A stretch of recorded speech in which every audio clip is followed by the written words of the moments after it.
Welcome to the KIDS podcast, where we always keep it dope and solid. This your boy Big Memphis. I appreciate you for clicking on my channel today.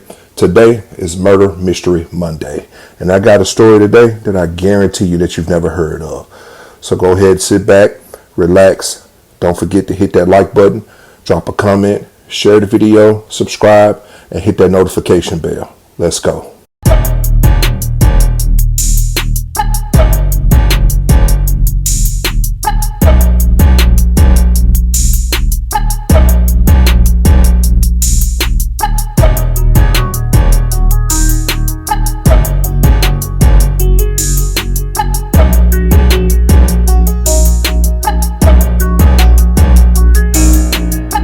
I grew up in a neighborhood on the north side of Memphis called Hyde Park, a once thriving all-black community with its own movie theater, grocery store, and elementary school.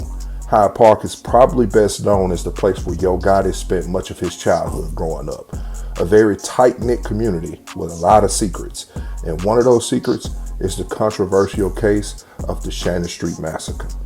You see, in the early 1970s, Hyde Park Elementary was closing its doors for good, and many of the kids in the neighborhood began going to Shannon Elementary, my elementary school.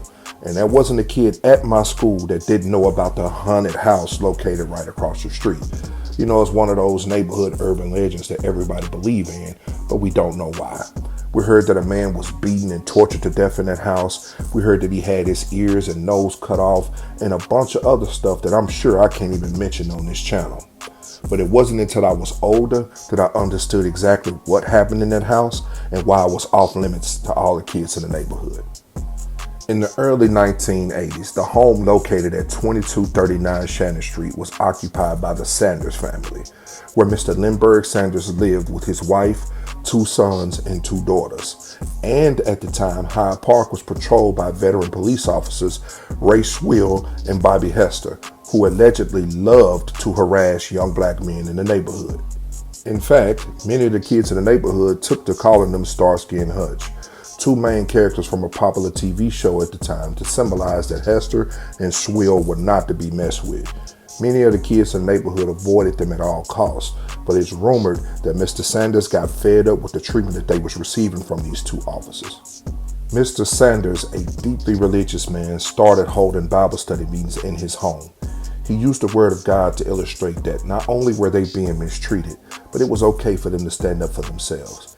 He preached that there will always be a Starsky and Hutch, that if it wasn't Swill and Hester, it would be 2 other racist white police officers coming through the neighborhood to harass them. He preached that it was on the men to stand up for themselves, to stand up for the neighborhood the way Moses did Ramses. His Bible study meetings became pretty popular amongst his sons and his sons' friends. In fact, some of the neighborhood kids would spend days at a time at the Sanders family home, considering it was a place that they felt safe. Well, on the morning of January the 12th, 1983, that would all change. The home, once known as a safe haven for young black men in the Hyde Park community, would become the site of the Shannon Street Massacre. That morning, a lady's purse was snatched on the opposite side of town, and the person who was suspected of snatching that lady's purse was allegedly at the Sanders family home. When the call came in over the radio, Starsky and Hutch knew just where to go to find their prime suspect. But what they didn't know is the young man had already received a call from his grandmother letting him know that the police was looking for him. So he had called the local police department to let them know that it was impossible for him to have snatched somebody's purse, that he had been at the Sanders home for at least 3 days and was nowhere near the other side of town. But that didn't stop Starsky and Hutch. They showed up anyway. Now, by the time the young man disconnected the call, officers Ray Swill and Bobby Hester were at the front door. When Mr. Sanders opened the door, they demanded that he send the young man out to be arrested. He asked for a warrant, and when they couldn't produce one, an argument ensued, which turned into a physical altercation where Mr. Sanders was able to remove Bobby Hester's service pistol from his belt. He fired 1 shot, hitting Ray Swill in the face. Now, Swill was injured, but he didn't die. In fact, he made it back to his patrol car where he radioed the incident in, being sure to include that the Sanders family was avid hunters and had a lot of rifles and handguns on the premises. Meanwhile, he was pulling Bobby Hester into the house where he started tying him to a chair. Now, the commotion from the fight and the gunshot caused a lot of the young men that was in the house to escape through the back windows and the back doors and run off into the neighborhood, but 6 young men stayed behind. One of those young men was his oldest son, Larnell, and he and his father started tying Bobby Hester to a chair. By the time they finished, the home was surrounded by police officers, including a SWAT team and snipers posted on the roof of the elementary school directly across the street, my elementary school. Over the next 30 hours, a standoff ensued, where you can hear Bobby Hester being beaten and screaming for his life.